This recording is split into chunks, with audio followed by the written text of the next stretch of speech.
오늘 말씀은 로마서 5장 12절에서 14절까지 볼 건데요. 먼저 12절 말씀 함께 읽겠습니다. 그러므로 한 사람으로 말미암아 죄가 세상에 들어오고 죄로 말미암아 사망이 들어왔나니 이와 같이 모든 사람이 죄를 지었으므로 사망이 모든 사람에게 이르렀느니라. 아멘. 자, 오늘 이 12절부터 보게 되면은 성경에 보게 되면 제목이 있잖아요. 그리스도와 아담이라는 소제목으로 되어 있습니다.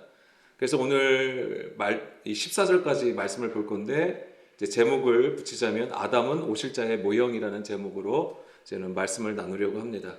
자, 사도 바울은 오늘 우리가 12절에서 본 것처럼 한 사람으로 말미암아 죄가 세상에 들어오고 죄로 말미암아 사망이 들어왔다라고 말합니다. 여기서 한 사람은 누구일까요? 아담을 얘기하는 것이죠. 먼저 우리가 볼 것은 이제 아담을 얘기를 하고 있습니다. 그래서 아담이 선악지식 나무를 취하여 먹음으로 죄가 세상에 들어왔다는 것이죠. 자, 우리는 이것을 뭐라고 그러냐면 원죄라고 얘기를 합니다. 그래서 예수님이 십자가를 지심으로 이 원죄로부터 우리를 구해 주셨다, 해방시켜 주셨다, 죄사함을 받았다라고 보고 있는 것이지요. 자, 이것은 아담이 하나님의 명령을 듣지 않고 불순종한 것 때문에 죄가 생겨났다고 보는 것이죠. 우리가 창세기 3장의 그림을 보면 구체적으로 좀 알 수 있죠. 처음에는 뱀의 미혹이 있었고 그 뱀의 미혹을 받은 여자가 선악지식 나무를 먹게 되는 거잖아요. 그 선악과를 먹게 되고 그것을 또 누구에게 주는 거죠? 아담에게 준다라고 하는 것이죠. 그래서 아담이 그것을 어떻게 했죠? 먹어요. 그래서 이제 그것이 죄가 되어서 그것으로 인하여서 우리가 또한 그 죄의 유전 때문에 우리가 또한 태어날 때부터 죄인인 거고 예수 그리스도를 통해서만이 우리가 그 죄를 사함 받을 수 있다라고 여기는 것입니다. 그래서 우리가 쉽게 생각하는 게 이거죠. 만약에 그러니까 선악과를 먹지 않았으면은 우리가 죄를 짓지 않았을 텐데라는 생각을 하는 것이고, 좀 더 앞서서 얘기하면 하나님께서 아예 그냥 에덴 동산에 선악지식 나무를 만들지 않았으면은 아예 처음부터 죄가 들어오지 않았을 텐데 왜 그렇게 하셨을까라는 생각을 하기도 합니다. 그러나 이제 바울은 뭘 얘기하냐면 죄가 세상에 들어왔다라고 되어 있어요. 죄를 아담이 처음에 만든 게 아니라고 하는 것입니다. 죄가 세상에 들어왔다라고 하는 거예요. 그러면 죄가 있었다는 거예요? 없었다는 거예요? 죄는 이미 있었다고 하는 거예요. 죄가 있었고 그 아담을 통하여서 그것이 에덴 동산에 들어왔다라고 우리가 이해하게 됩니다. 그러니까 아담이 죄를 처음 지은 것이 아니라 그 그림은 결국엔 뭘 얘기하냐면 죄가 무엇인지를 가르쳐 주기 위한 수단이라고 하는 거예요. 수단으로 아담이 쓰였다라고 하는 거예요. 하나님은 우리에게 죄가 진정으로 무엇인지를 설명해 주기 위해서 아담을 하나님께서 사용하셨다라고 하는 겁니다. 그 아담을 통하여서 우리에게 죄가 무엇인지를 얘기해 주는 거예요. 정확하게 말씀드리면 첫 아담을 통하여서 그 죄가 무엇인지를 얘기해 주는 것입니다. 그래서 우리는 이제는 이 로마서 5장의 이야기지만은 우리는 이제 창세기 3장의 그림을 통해서 하나님께서 우리에게 죄가 무엇인지 그리고 그 죄를 어떻게 해결되는지에 대해서 가르쳐 주게 되는 것이지요. 그래서 말세를 당한 우리에게 하나님의 구원을 설명해 주기 위한 지혜의 가르침이 되는 것이 바로 이 창세기 1장부터 3장의 그림이 된다라고 하는 것입니다. 물론 성경 전체가 그 우리를 구원하시는 하나님의 지혜의 그림인데 특히 이 창세기 1장부터 3장이 굉장히 중요하다고 하는 것입니다. 그 안에 있는 죄와 구원의 원리들이 다 모든 성경을 다 이끌어가는 거예요. 모든 이야기들을 이끌어가는 것이죠. 그렇기 때문에 오늘 우리가 성경을 볼 때도 그냥 이 말씀을 그냥 듣고 그냥 지식으로 갖는 게 아니라 죄가 무엇인지를 깨달아야 되는 것이고 그리고 이 하나님께서 그 죄를 해결해 주시기 위해서 어떻게 하셨는지를 봐야 된다고 하는 것이죠. 하나님의 방법은 무엇이었습니까? 그 죄를 해결하는 방법이 예수님을 통하여 십자가를 지게 하심이에요. 그래서 우리가 성경을 볼 때도 누구를 발견할 수 있어야 되는 겁니까? 예, 그렇습니다. 그리스도를 발견할 수 있어야 돼요. 더 정확하게 얘기하면은 예수님의 그 십자가를 발견해야 되는 거예요. 그래서 우리 안에 그 십자가를 세워야지만이 우리가 구원을 받을 수 있다라고 하는 것입니다. 그냥 주여 주여 예수님만 믿으면 되는 게 아니에요. 물론 그것은 약속이에요.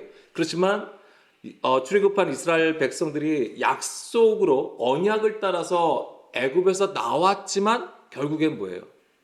가나안 땅까지 가기 위해서는 광야라는 지경을 지나가야 된다고 하는 거죠. 통과해야 돼요. 그곳에서 하나님의 말씀으로 지도함을 받고 훈련을 받고 양육함을 받아야지만 비로소 가나안 땅에 들어간다라고 하는 것입니다. 그러니까 우리가 약속을 받았어도 예수님을 알고 우리가 하나님의 구원이 무엇인지를 안다고 하더라도 그 가르침을 계속 받아야지만이 되는 것이죠. 자, 하나님은 선악과를 먹게 하심으로써 이제 이 죄를 드러내시고 결국에는 영생에 이르게 하시는 선한 일을 우리에게 보여주신다고 하는 거예요. 자, 여기서 그러면은 우리가 알아야 되는 건 뭐냐면 하나님께서 에덴 동산 중앙에 생명나무뿐만 아니라 선악을 알게 하는 나무를 두심도 하나님의 선한 일이라고 하는 것이고, 그 다음에 또 우리가 알아야 되는 것은 아담이 선악 지식 나무, 그러니까 선악과를 먹은 것 또한 하나님의 선하신 일이라는 것을 아셔야 돼요. 여기서 하나님의 선한 일이라고 선이라고 했을 때는 우리의 옳고 그름으로 판단하는 게 아니에요. 하나님은 완전하시고 하나님은 선하시고 하나님은 진리이시기 때문에 그 모든 일이 하나님의 뜻 안에서 이루어진 일을 말씀을 드리는 거예요. 그게 하나님의 선하신 일이라고 하는 것입니다. 갈라디아서 3장 22절 말씀을 좀 보겠습니다.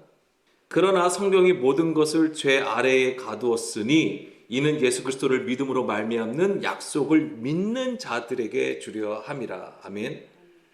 자, 모든 것을 죄 아래에 가두셨다라고 되어 있어요.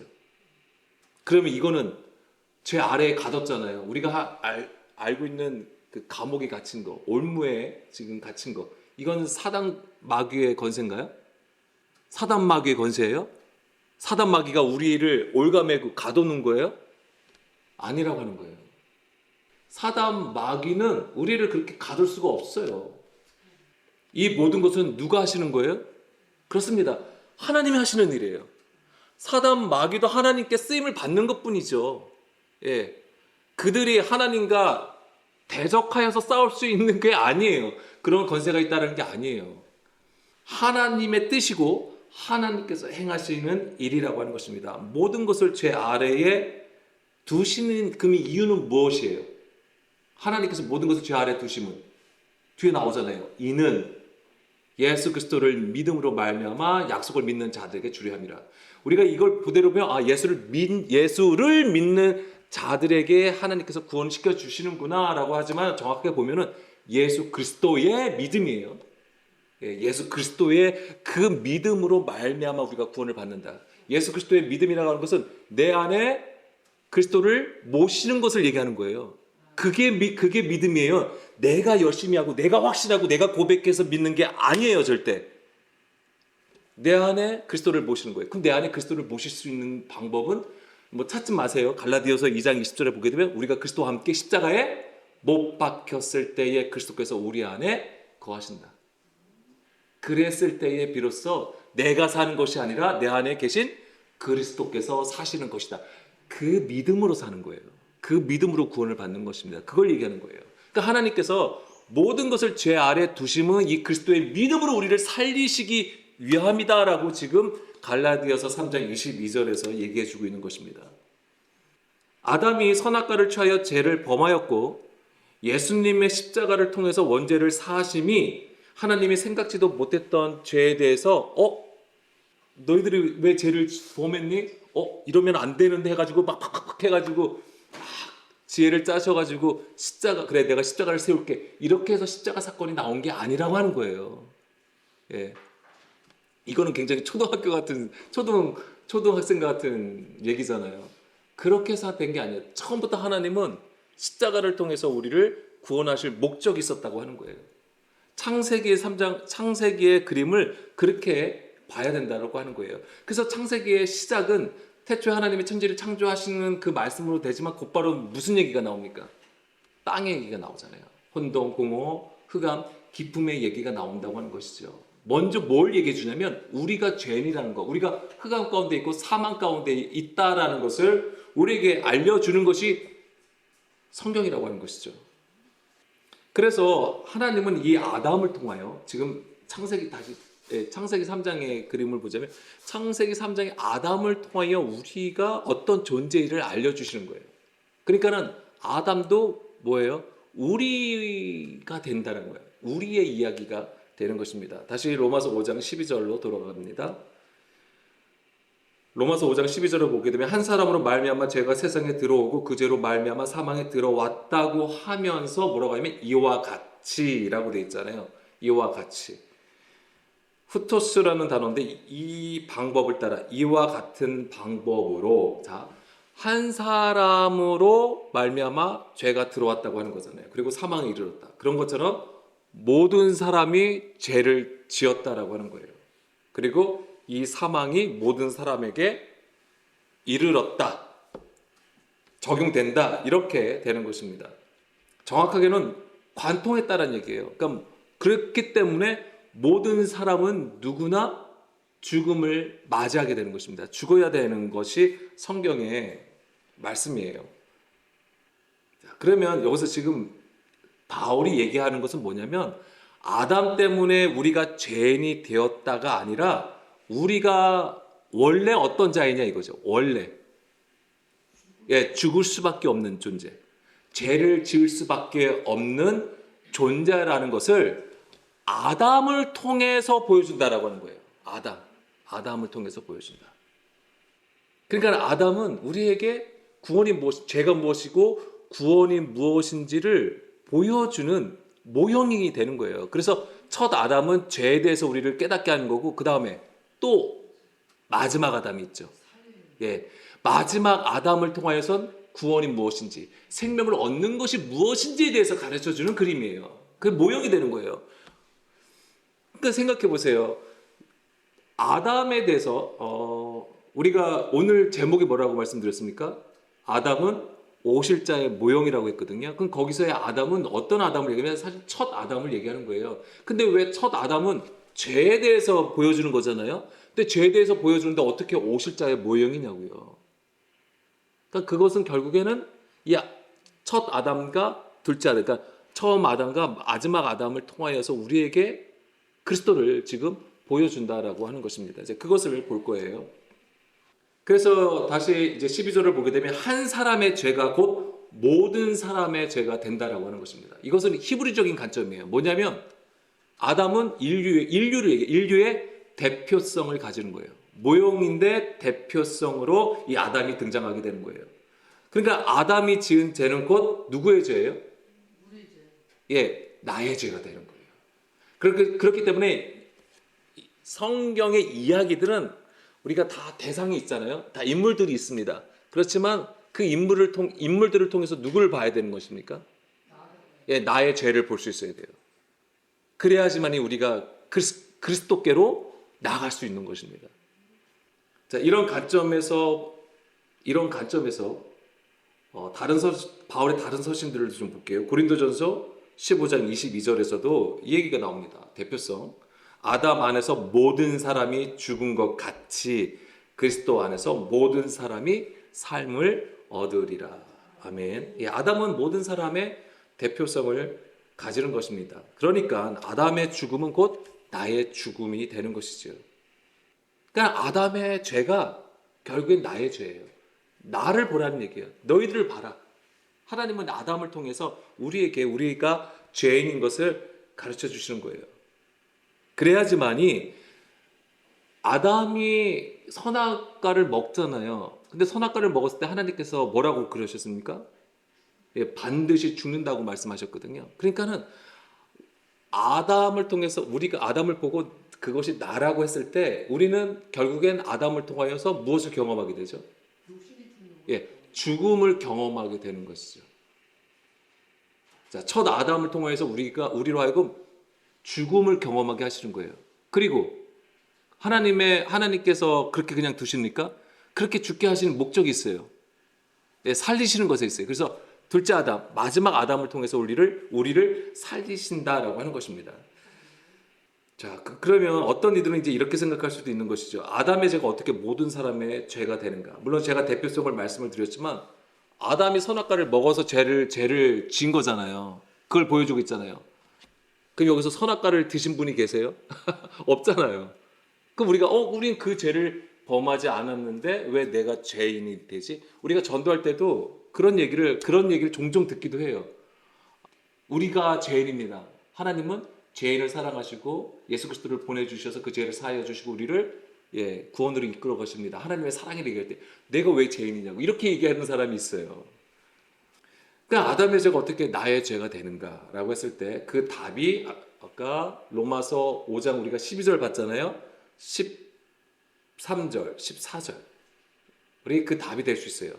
한번 우리가 읽어보면 죄가 율법이 있기 전에도 세상에 있었으나 율법이 없을 때에는 죄를 죄로 여기지 아니하였느니라. 그러나 아담으로부터 모세까지 아담의 범죄와 같은 죄를 짓지 아니한 자들까지도 사망이 왕노릇하였나니 아담은 오실 자의 모형이라. 아멘. 자, 율법의 기능 중에 하나가 무엇입니까? 죄를 깨닫게 하는 것입니다.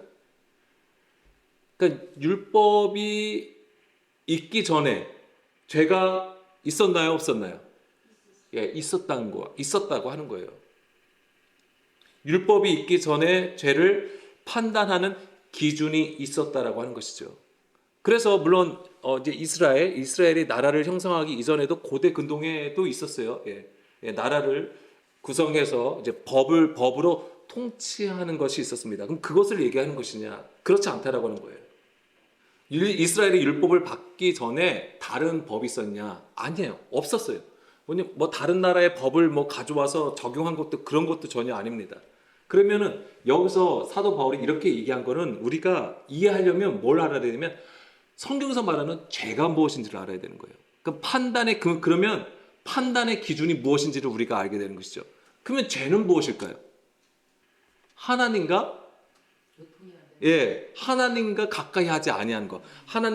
우리가 하나님을 가까이 있지 않았을 때에 그것이 죄가 된다라고 하는 거예요. 원래 하마르티에 이제 죄라는 것은 무슨 뜻이냐면 관역을 중앙에서 벗어난 상태를 얘기하는 거예요. 죄가. 그러니까 그 얘기는 그 중앙으로 간다는 얘기는 뭐냐면 하나님께 가까이 서 있음을 얘기하는 거예요. 그런데 그렇지 못한 거예요. 그래서 성경에서 죽음이 나오잖아요. 선악과를 먹었을 때 죽는다고 했을 때에 그 죽음이 물리적인 죽음이 아니었잖아요. 그래서 하나님과의 관계가 단절되었다고 하는 거예요. 그럼 단절은 어떤 그림으로 우리가 볼 수 있냐면 창세기 3장에서는 하나님께서 에덴 동산에다 원래 사람을 두신 거잖아요. 근데 선악과를 먹었어요. 그 다음에 하신 일이 뭐예요? 추방하잖아요. 그러니까 추방했다는 얘기는 뭐예요? 하나님과의 거리가 점점점 멀어졌다라고 하는 거예요. 이게 바로 뭐예요? 죽음이라고 하는 거예요. 물리적인 죽음을 얘기하는 게 아니에요. 물론 나중에 죽지만 그러니까 창세기에서 보여줬던 죽음은 물리적인 죽음이 아니라 하나님과 관계가 끊어진 것. 점점 하나님의 그 중심하고 하나 되지 못하고 점점점 멀어진 상태를 얘기하는 거예요. 그게 판단의 기준인 거예요. 율법이 있기 전에도 죄가 있었다고 하는 얘기는 바로 그걸 얘기하는 거예요. 여기서 얘기하고 있잖아요. 율법으로 판명을 받기 전까지 사망의 왕노릇했다고 하는 거잖아요. 어떻게 그것이 가능하냐고요.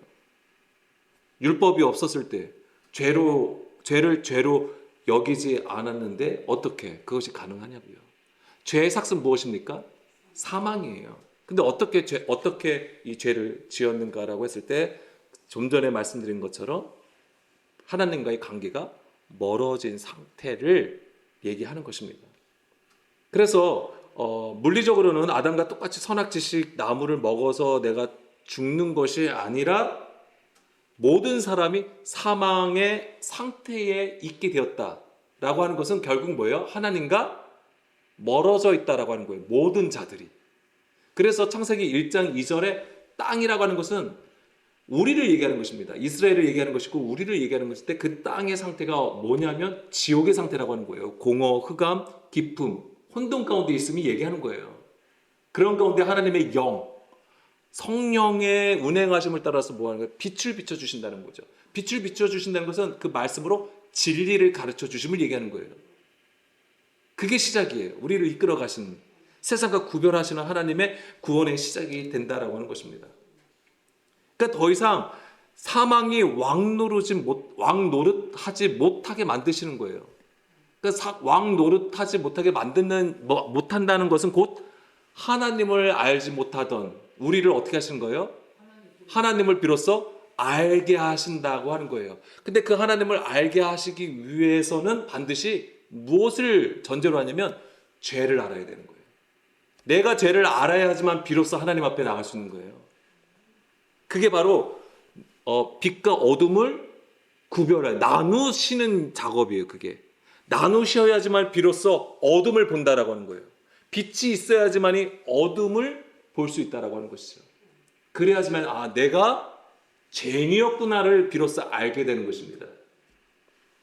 그것 때문에 바로 이 아담의 이야기가 있는 거예요. 14절에 보게 되면 아담은 오실자의 모형이라고 했습니다.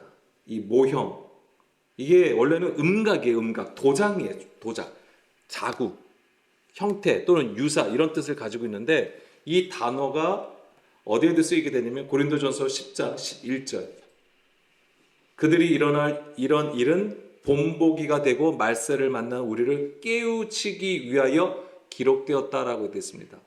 뭐냐면 말세를 당한 우리에게 무엇을 보여주기 위한 거예요? 죽음과 구원과 구속이 무엇인지, 하나님의 양육함이 무엇인지를 가르쳐주기 위한 본보기라고 하는 거예요. 근데 그 본보기가 누구예요? 이스라엘이라고 하는 거예요. 그래서 고린도전서 10장 11절 그 위의 내용을 보면 무슨 얘기냐면 출애굽한 이스라엘 백성들이 하나님의 구원을 경험하였어요. 하나님의 심판을 경험을 하였어요. 그리고 애굽에서 나왔어요. 광야길을 걸어요. 근데 거기서 하나님과 어떻게 하는 거예요? 하나님 앞에 불평불만하고 원망하고 나 애굽으로 돌아갈래 이러면서 자꾸만 육신으로 돌아가려고 하는 그것을 보란 얘기예요. 그들 1세대는 어떻게 됩니까? 광야에서 죽게 돼요. 그들을 보란 얘기예요. 하나님의 약속을 받았지만 광야길에서 불평과 원망을 해서 약속의 땅에 들어가지 못하고 멸망을 당했다라고 하는 것입니다. 말세를 당한 우리도 그들이 어떻게 되었는지를 교훈을 삼아 멸망당하지 않도록 잘해야 한다는 교훈으로 우리가 쉽게 생각하는 거예요. 그렇게 우리는 1차적으로 생각할 수 있습니다. 그런데 이 과거의 일을 지난 일이잖아요. 우리가 지난 일을 보고 우리는 그것을 보고 무엇을 준비할 수 있냐면 내일을 준비할 수 있다라고 하는 거예요. 내일. 그 얘기는 무슨 얘기냐면 우리가 미래를 걱정하고 해서 뭔가 열심으로 뭔가 준비를 하라는 얘기가 아니라 그게 거울이라고 하는 얘기예요. 이스라엘의 과거에 하나님 앞에 범죄했던 그 일이 결국 나의 일로 봐야 된다고 하는 얘기예요. 나의 일로 볼 때에 우리는 그런 어리석은 일을 하지 않게 된다고 하는 거예요. 그게 나의 일이라고 했을 때 그 범죄함이 내가 죄인이구나. 내가 하나님을 의지하고 하나님만을 구하지 않고서는 내가 가나안 땅에 들어갈 수가 없구나를 알게 된다고 하는 것입니다. 그래서 본보기라고 하는 것은 뭘 얘기냐면 바로 거울과 같다라고 하는 거예요. 거울을 보면 누가 나와요? 그렇습니다. 그 거울을 본다는 얘기는 나를 보는 거예요. 이스라엘에 그렇게 하나님 앞에 원망했던 그 일을 거울로 본다면 어떤 나를 보게 되는 거예요? 하나님 앞에 왜 불순종하는 나를 보게 된다는 얘기예요. 그걸 얘기하는 것입니다. 다시 로마서 5장 14절로 보게 되면 오늘 제목과 같은 건데 아담은 오실 자의 모형이라고 했습니다. 그럼 여기서 아담은 지금까지 말씀드린 거예요. 아담은 처음 아담을 얘기하는 거예요. 창세기에서 나오는 그 아담을 얘기하는 것이죠. 근데 아담은 오실 자의 모형이래요. 그럼 오실 자는 누구죠? 예수 그리스도를 보여주는 것입니다. 근데 여기서 오실이라고 되어 있잖아요. 오실. 이게 멜로라는 단어입니다. 이게 뭘 얘기하냐면 의도하다, 뭐뭐 하려고 한다. 그 다음에 뭐뭐 할 것을 작정한다라는 뜻을 가지고 있습니다. 그래서 이 단어가 의미하는 것은 뭐냐면 미래예요, 미래.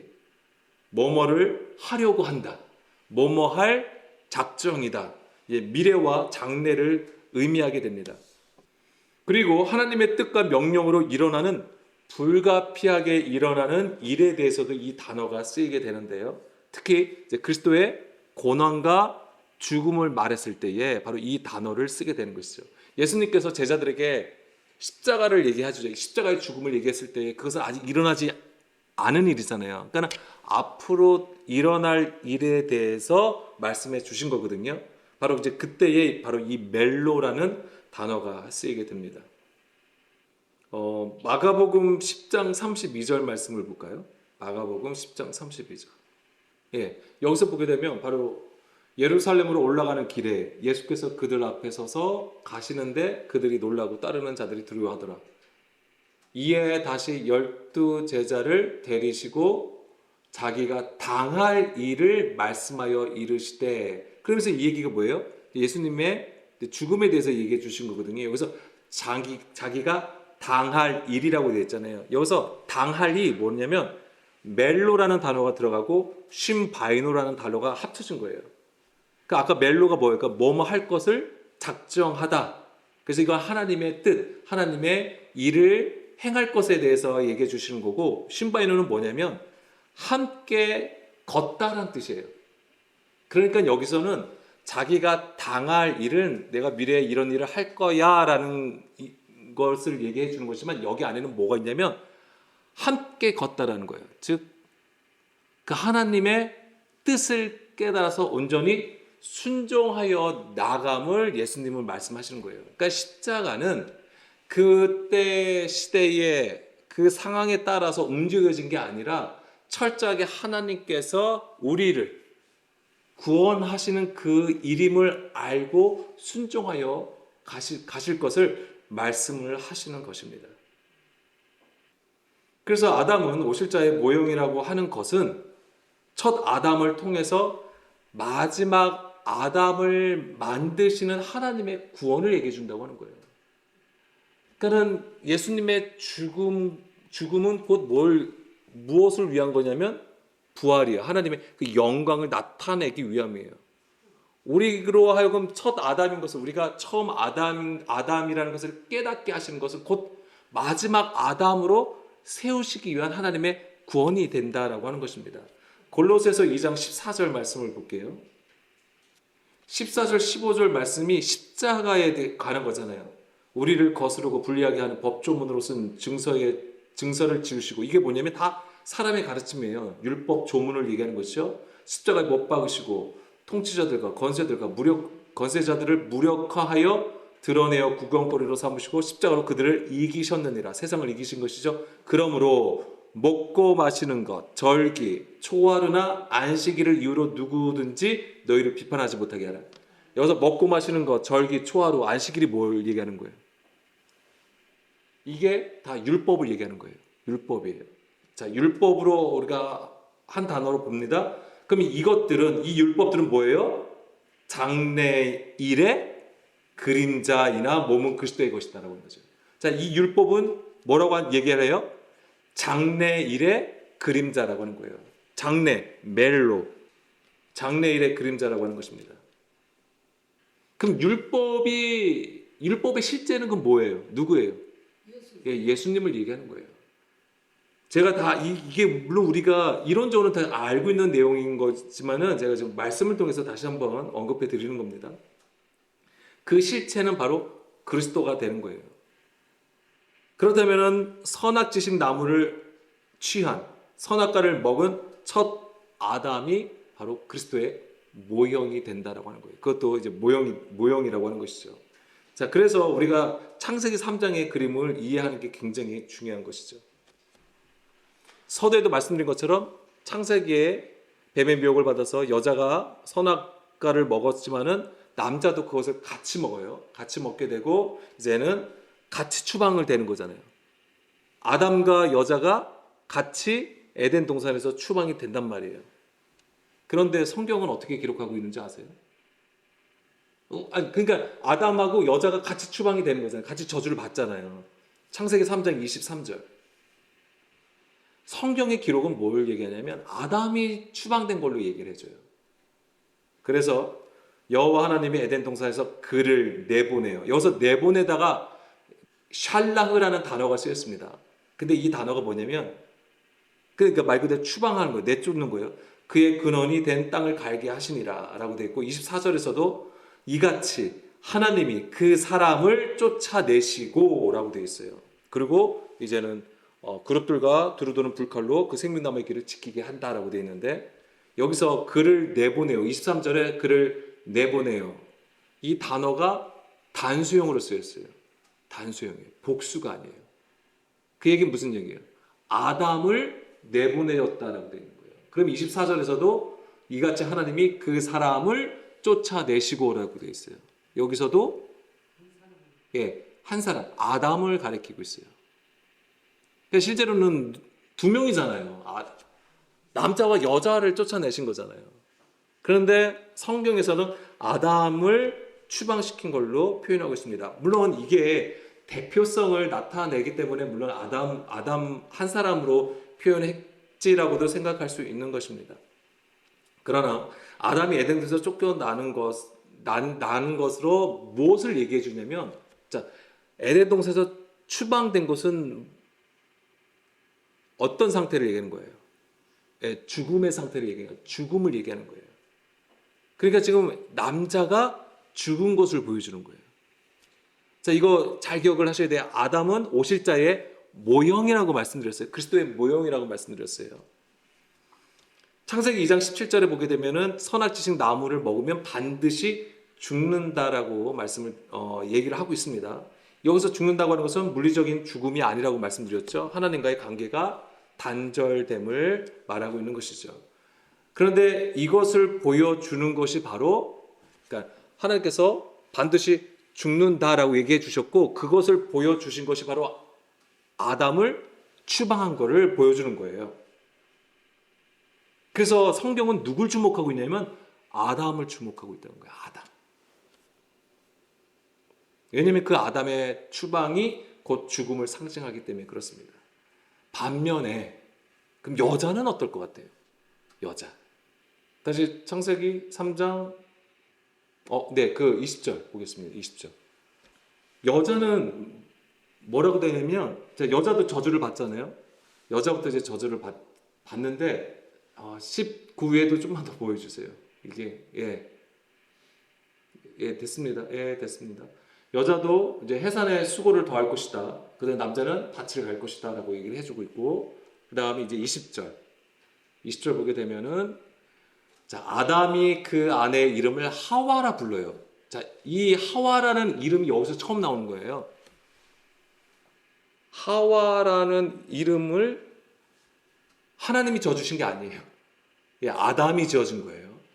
자, 아담이 그 하와라고 했는데 그는 뭐라고 되어 있어요? 그 뜻이 뭐예요? 산자의, 그는 모든 산자의 어머니가 됨이라요.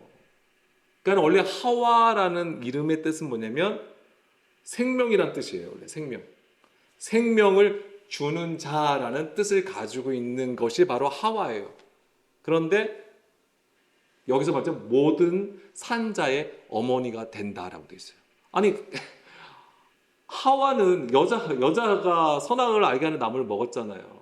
그런데 그가 또 하나님부터 저주를 받았는데 있음에도 불구하고 아담이 뭐라고 얘기를 하는 거냐면 너는 생명을 주는 자라고 얘기를 해주는 거예요. 이것이 어떻게 이루어질까요? 왜 이 얘기를 했을까요? 아담이 이름을 지어준 것에 우리는 힌트를 얻으셔야 돼요. 아담의 죽음으로 생명을 주는 것을 보여주는 거예요. 이게 하와라고 이름 지어진 것이 아담을 통해서. 그러니까 그 아담은 갑자기 어떤 권세 능력이 있어서 딱 생명을 주는 게 아니라 무엇으로? 아담의 죽음으로. 이게 그 죽음을 바로 에덴 동산에서 쫓겨난 것으로 보여주는 거예요. 그래서 성경은 그것을 아담에 주목하고 있는 거예요. 아담과 여자가 쫓겨났느니라 이렇게 표현을 하고 있지 않다고 하는 거예요. 그리고 하나님은 아담과 하와를 위해서 이제 가죽옷을 입혀 주시게 되는 것이죠. 이 가죽옷을 입혀주심도 무엇을 얘기하는 거예요? 십자가의 복음을 얘기하는 거죠. 가죽옷이라고 하는 것은 결국엔 뭐예요? 예, 죽음이 있음을 우리가 알 수 있는 것이죠. 피 흘림이 있음을 얘기하는 거예요. 그것은 결국 십자가의 복음을 보여주는 것이죠. 그리고 우리가 또 하나 더 주목해야 되는 것은 뭐냐면은 아담과 하와의 관계라고 하는 거예요. 그래서 아담과 하와의 관계. 사도 바울은 아담과 여자의 관계를 어떻게 얘기하고 있습니까?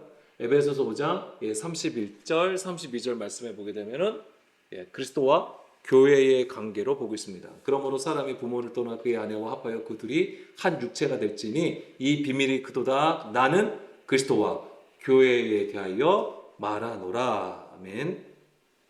그러니까 바울은 남자와 여자를 그리스도와 교회의 관계로 보고 있는 것입니다.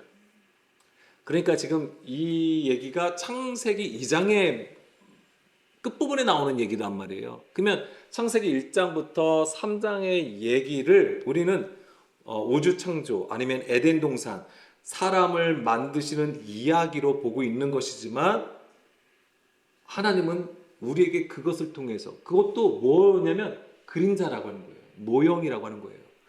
이런 자연 만물의 창조, 우주 만물의 창조를 통해서 하나님은 무엇을 우리에게 보여주시냐면 아담을 통하여서 우리에게 우리를 세우니까 처음 아담을 통하여서 마지막 아담을 세우시는 하나님의 구속, 창조의 일을 보여주시는 거예요. 그러니까 물리적인 우주 창조의 이야기가 아니라고 하는 것이죠. 제가 물론 하나님의 이 모든 것을 다 창조하신 그것을 부정하는 게 절대 아닙니다. 그 모든 것을 행하셨죠. 그렇지만은 하나님은 이 모든 것을 모형으로 삼으셨다고 하는 거예요. 그러니까 교보제로 삼으셨다고 하는 거예요. 왜요? 우리로 하여금 깨닫게 하시기 위해서. 하나님의 것은 완전하고 우리가 무엇으로 표현할 수 없으신 분이에요. 근데 우리의 이 연약함을 아시는 하나님께서 우리가 보고 우리가 경험하고 우리가 아는 것으로 교보제로 가지고 오셔서 우리에게 가르쳐 주신다고 하는 거예요. 결국에는 하나님은 이 모든 것을 통하여, 그러니까 창세기의 그 그림을 통하여서 우리가 죄인된 자, 즉 우리가 하나님과 멀었던 자인 자, 본질상 진노의 자녀라는 것을 그리스도를 통해 알게 하시고 하나님께서 그 그리스도를 통하여 우리를 구원하시는 내용이라고 하는 것입니다. 그 창조 사역이 그거예요. 그래서 아담을 내보내셨다고 하는 것은 바로 아담의 죽음을 얘기하는 것이고 그 죽음으로 연약한 여자를 살린다는 십자가의 복음을 보여주는 것입니다. 자, 디모데전서 2장 14절 말씀에서도 보게 되면 아담이 속은 것이 아니고 여자가 속아 죄에 빠졌습니다라고 했습니다. 자, 이것 때문에 참 많은 이제 어리석은 일들이 사실은 교회사에서도 많은데 여기서 그러니까 성경에서 성별을 얘기하지 않습니다. 남자와 여자는, 그러니까 남자는 진리의 말씀을 가진 자를 얘기하는 것이고 여자는 그렇지 않은 자를 얘기하는 거예요. 어리석은 자, 육신에 속한 자, 어린아이 같은 자를 여자라고 하는 것입니다. 그런데 아담은 그 여자가 준 선악과를 먹었단 말이에요. 왜 먹었을까요? 어린 자니까. 예, 어린 자이기 때문에. 창세기 2장의 그림이 힌트예요. 하나님께서 돕는 배필로 여자를 만드셨어요. 아담이 뭐라고 고백합니까? 예, 내 뼈 중에 뼈요, 살 중에 살이라고 했습니다. 그 얘기는 무슨 얘기냐면 내가 너다, 너가 나구나예요. 그러니까 우리는 한 몸, 하나다라는 것을 얘기하는 거예요. 그래서 여자가 선악과를 먹었을 때에 아담은 그것을 기꺼이 먹었다고 하는 거예요. 그것이 바로 첫 아담이에요. 처음 아담이 바로 그것을 보여주는 것입니다. 우리가 이제 흔히 이제 뭐 좀 로맨틱하게 생각해서 아담이 여자를 너무나도 사랑해서 기꺼이 독사과를 먹었다 막 이렇게 표현하기도 할 수 있습니다. 그렇지만 성경은 그걸 얘기하는 게 아니라고 하는 것이죠. 첫 아담의 죽음은 결국 여자와 함께 죽는 것을 보여주는 거예요. 그래서 그 죽음을 통해서 오히려 역전이 되는 것이죠. 오히려 그것을 생명을 주시는 그 하나님의 방법이었던 것이죠. 자, 로마서 8장 3절입니다. 그러면은 예수님이 우리 가운데 오신 이유도 동일한 것입니다. 우리가 연약한데 우리 가운데 오셨다고 하는 거잖아요. 그게 바로 여자가 선악과를 먹었는데 그 선악과를 줬는데 기꺼이 그것을 먹은 것과 같다라고 하는 거예요. 예수님이 우리 가운데 오신 게 바로 그거와 같다라고 하는 거예요. 정말 우리를 너무나도 사랑하셔서, 그게 어떤 감정적인 사랑 때문에 오신 게 아니에요. 철저하게 아버지의 뜻을 알고 오셨음을 보내심을 받았다고 돼 있는 거잖아요. 성경은 그걸 표현하고 있잖아요. 율법이 육신으로 말미암아 연약하여 할 수 없는 그것을 하나님은 하시나니 곧 죄로 말미암아 자기 아들을 죄 있는 육신의 모양으로 보내어 육신의 죄를 정하사. 바로 요 그림이에요. 요게 바로 그 아담이 선악과를 먹은 거와 같다라고 하는 것입니다. 하나님이세요. 예수님이 하나님이심에도 불구하고 하늘에 계시잖아요. 그럼 예를 들면 하늘이 에덴 동산이라면 그게 하늘의 처소라고 했을 때에 우리 가운데 오신 거예요. 하늘의 처소에서 추방된 게 죄인이에요. 그게 세상이에요. 근데 세상 가운데 오셨단 말이에요. 우리 가운데 오셨단 말이에요. 그러려면 뭐예요? 죽으러 오신 거거든요. 그게 아담이 선악과를 먹은 거와 똑같은 거예요. 예수님은 기꺼이 이것을 하셨어요. 왜요? 결국에는 우리에게 무엇을 주시기 위해서? 생명을 주시기 위해서 그 일을 하셨다고 하는 것이죠. 그렇기 때문에 창세기 1장부터 3장의 그림은 엄청난 비밀이 있는 거예요.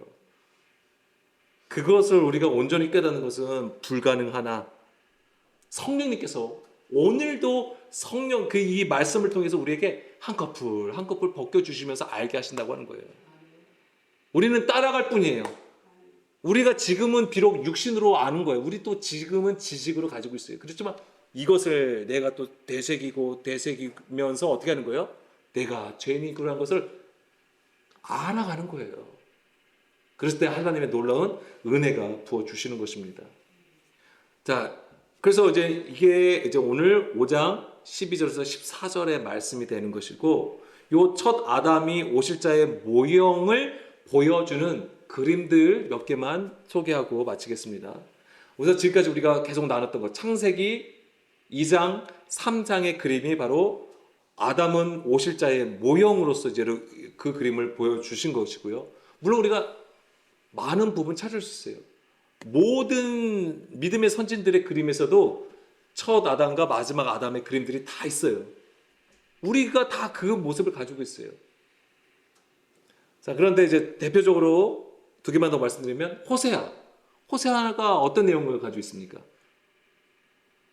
호세아 선지자에게 하나님이 무엇을 명령하세요? 그렇습니다. 예. 근데 가늠한 여인. 근데 아내잖아요. 그 아내를 뭐 하래요? 다시 찾아오라고 하는 거 아니에요. 가늠한 여인. 자기를 떠났던 그 여인을 다시 가서 찾아서 데리고 오라. 그게 호세아의 이야기예요. 가늠한 아내를 다시 찾아오는 남편의 이야기가 결국엔 뭐예요? 그리스도가 세상에 오신 이야기라고. 그래서 호세아라는 이름도 무슨 뜻이에요? 예수아예요. 같은 이름이잖아요. 그리고 또 우리가 너무나도 잘 아는 것 중에 또 뭐가 있냐면 요셉의 얘기가 그렇습니다. 요셉의 얘기가. 아까 이제는 보내다, 그러니까 추방하다. 그러니까 에덴 동산에서 보내시니라 했을 때 그 보내가 샬라흐라는 단어가 쓰였다고 말씀드렸는데, 자, 나중에 요셉이 형제들에게 어떻게 되죠? 죽임을 당하는 거죠. 그러니까 정말 죽어서가 아니라 애굽으로 팔리게 되잖아요. 근데 거기서의 상징된 그림이 뭐예요? 다 죽음을 얘기하는 거거든요. 예수님의 죽음을 보여주게 되는데, 근데 그 요셉이 애굽에 들어가요. 결국엔 어떻게 됩니까? 총리가 되잖아요. 그리고 나중에 그 형제들과 만나게 되거든요. 그때 요셉이 형제들에게 한 얘기가 있습니다. 창세기 45장 7절, 8절 말씀 요건 찾을게요. 애굽에 팔려간 것에 대해서 요셉은 뭐라고 얘기했냐면 형제들을 살리기 위해서 먼저 갔다라고 얘기를 해주고 있어요. 하나님의 큰 구원으로 당신들의 생명을 보존하고 당신들의 후손을 세상에 두시려고 나를 당신들보다 먼저 보내셨나니. 샬라흐. 요게 바로 예수님이 하나님 아버지께서 자기 아들을 먼저 보내신 거, 세상에 보내신 그림이에요, 이게. 세상이 애굽이잖아요. 8절에 그런즉 나를 이리로 보낸 샬라흐 이는 당신들이 아니요 하나님이시다. 자, 표면적으로는 형제들이 나를 미워하고 나를 죽이고 싶어가지고 애굽에 파란 것처럼 보여지는 것이지만 이 모든 것이 다 하나님의 계획과 뜻 안에서 있었다라고 하는 거잖아요. 하나님이 나를 바로에게 아버지로 삼으시고 그 온 집의 주로 삼으시며 애굽 온 땅의 통치자로 삼으셨나이다. 요셉은 자기가 애굽에 그렇게 팔려가서 정말 고생한 고난 가운데 있었지만 그것이 다 야곱의 가문, 하나님이 그 아브라함에게 약속했던 그것을 이루시기 위하여서 바로 그 형제들과 그 자손들을 살리시기 위해서 요셉을 먼저 보내셨다라고 얘기를 합니다. 요셉은 예수님의 예표인 것이죠. 그런데 신약에서도 이 예수님은 누구 사이에서 나와요? 예, 그렇습니다. 요셉하고 마리아 사이에서 예수가 나오는 거예요. 그럼 그 요셉이라는 아버지의 이름이 요셉이잖아요. 그게 우연이에요? 아니에요. 그건 우연이 아니에요. 그러니까 성경은 구약과 신약을 뭐냐면 관통해서 우리에게 구원의 그림을 소개하고 있는 거예요. 소개시켜 주는 거예요. 고린도전서 15장 45절. 기록된 바 첫사람 아담은 생명이 되었다함과 같이 마지막 아담은 살려주는 영이 되었나니. 아멘. 결국 하나님의 창조는 첫 아담을 통하여서 마지막 아담으로 인도해 가시는 것입니다. 첫 아담은 여자를 대신하여 죽음을 마다하지 않았다고 하는 것이죠. 그 죽음을 통해서 오히려 생명을 주었던 것입니다. 로마서 3장 20절. 그러므로 율법의 행위로 그의 앞에 의롭다 하심을 얻을 육체가 없나니 율법으로는 죄를 깨달음이니라. 아멘. 자, 율법 조문은 죽이는 것이요 영은 살리는 것이라고 했습니다. 첫 아담은 뭘 상징하냐? 죽음이에요. 그러나 마지막 아담은 생명을 보여주는 것입니다. 결국에는 예수님이 우리 가운데 오셨고 세상에 오셨고 십자가에 죽으셨고 그렇지만 그 십자가의 죽음을 통하여서 우리를 살리시는 하나님의 구속사였단 말이에요. 결국 첫 아담도 마지막 아담도 누구를 가리키는 거예요? 예수 그리스도를 가리키는 것입니다. 그렇기 때문에 아담은 오실 자의 모형이라고 하는 거예요.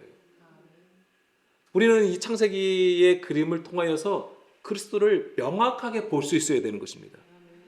그래야지만 우리가 정확하게 따라갈 수 있는 거예요. 우리가 가려고 하는데 막 희미하면 곁길로 나갈 수 있단 말이에요. 그렇기 때문에 우리의 수건을 벗겨달라고, 우리의 방해하는 모든 것을 하나님 제거해달라고, 우리가 보지 못하는 우리의 아둔함, 어둠 이런 것들 다 하나님 제거해달라는 기도가 있어야 되는 것이고, 오늘도 우리는 성령님의 도우심을 받고 그 진리 가운데로 나가야 되는 것입니다. 네, 오늘 여기까지 말씀을 나누겠습니다.